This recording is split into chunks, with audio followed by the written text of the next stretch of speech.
Excellencies, distinguished audience, ladies and gentlemen. I was honored to receive the invitation to be part of this important event and very much regret not being able to be with you here today. The topic that you will be discussing is critical for addressing the objectives of the Convention on Biological Diversity. One important reason for our current environmental crisis, including the significant global decline of biodiversity, is the widespread failure to reflect the true values of natural capital in public and private decision-making. Biodiversity underpins ecosystem functioning and the provision of ecosystem services that are essential for economic activities and human well-being. However, efforts to conserve biodiversity and to ensure its sustainable use are often still perceived as cost and not viewed as investments that they truly are.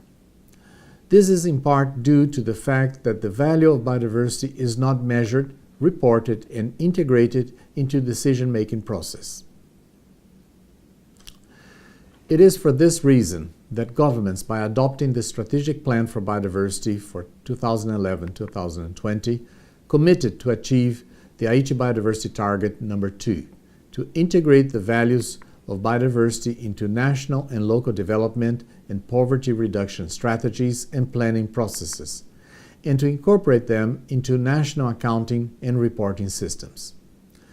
Among the various types of values that were recognized by the Conference of the Parties to the Convention, the economic values of ecosystem services and biodiversity stand out to be of particular importance for achieving a green economy. The global studies on the economics of ecosystems and biodiversity, better known as TEEB, played an important role in raising awareness of their significance. I commend UNEP and other partners in working relentlessly to spread the TEEB message, including through the support of national TEEB studies and the Proecoserv initiative.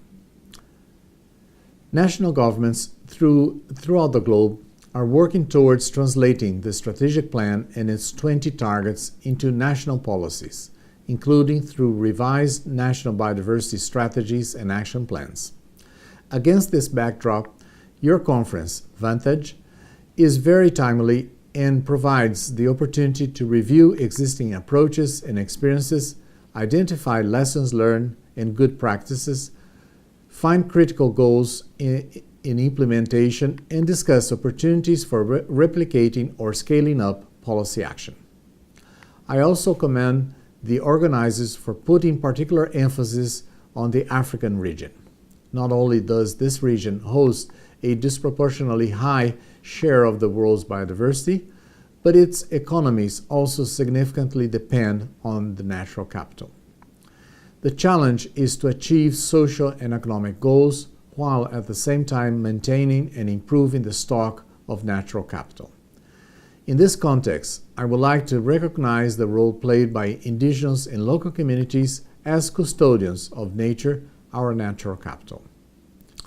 I'm pleased to see that African governments are increasingly taking on this challenge by committing themselves to mainstreaming the value of natural capital across economic and policy decision-making.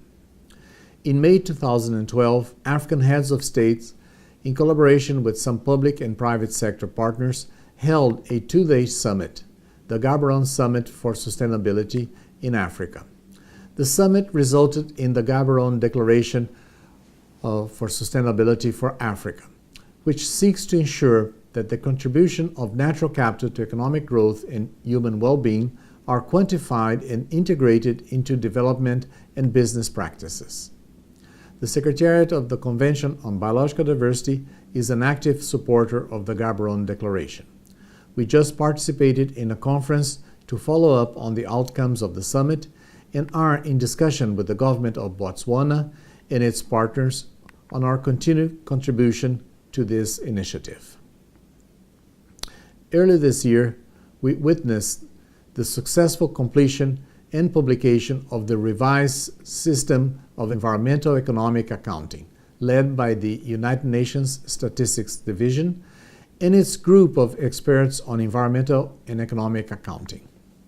The second volume of this important guidance addresses ecosystems account. This is very relevant to our topic today, and I'm pleased to note that my office is collaborating closely with international partners, including the United Nations Statistics Division and UNEP, to support and boost implementation of the ecosystem accounting at the national level.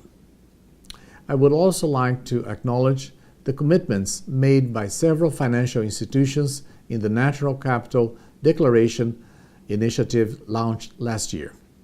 I look forward to contributing to the work closely with UNEP and other partners in order to enhance the understanding and mainstreaming of biodiversity into public and policies, and wish you a fruitful dialogue.